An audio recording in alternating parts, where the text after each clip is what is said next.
Un musulman ne doute jamais de l'existence de Dieu, c'est dans notre ADN.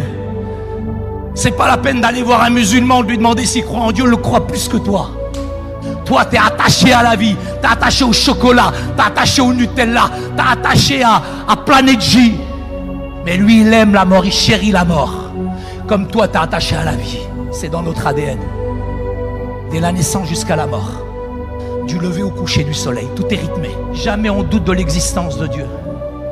Mais quand on voit la force, la détermination chez les chrétiens, quand on vous voit adorer comme vous adorez, quand on vous voit prier comme vous priez, quand on vous voit vivre comme vous vivez, vous me déstabilisez, vous m'énervez. J'avais nourri tellement de choses sur les chrétiens.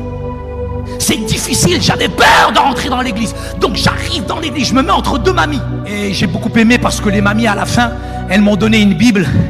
Et je me suis dit, mais c'est super qu'elles me donnent une Bible. Pourquoi? Parce que je vais la lire de la Genèse à l'Apocalypse. Et je l'ai lu de la Genèse à l'Apocalypse. Une semaine. Une semaine.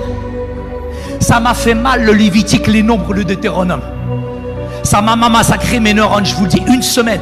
J'avais la rage parce que je voulais découvrir les fautes, les erreurs à l'intérieur pour sortir ma soeur de cette secte. Je voulais voir où sont les erreurs dans la Bible. Et en regardant, en cherchant les erreurs dans la Bible, j'ai été foudroyé, touché par l'amour de Jésus.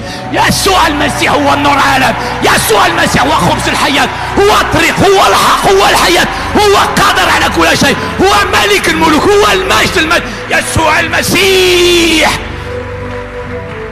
Foudroyé, foudroyé par l'amour de Jésus. Je retourne à la maison. Et la parole, c'est une semence incorruptible qui agit mystérieusement et surnaturellement. Moi, j'étais habitué aux discothèques, aux boîtes de nuit. I like to move it, move it. Et là, je retourne chez ma mère qui m'a envoyé faire l'espion. Au bout de quelques jours, c'est elle qui m'espionne. Et elle a dit, mon fils, il n'est plus pareil. Mon fils, qu'est-ce qu'ils lui ont fait? Qu'est-ce qui s'est passé avec mon fils? Oh,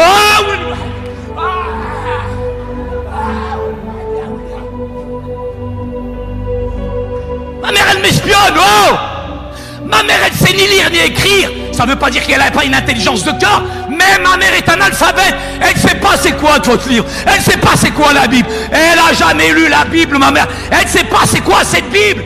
Mais ce livre est le plus dangereux au monde. La première puissance mondiale, c'est pas les États-Unis. La première puissance mondiale, c'est pas la Russie. La première puissance mondiale, c'est la puissance de la parole de Dieu.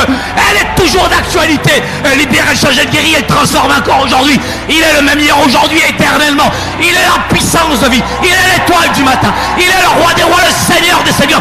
Il est celui capable de changer ton cœur, ta destinée. Il est la vie et il te donne la vie.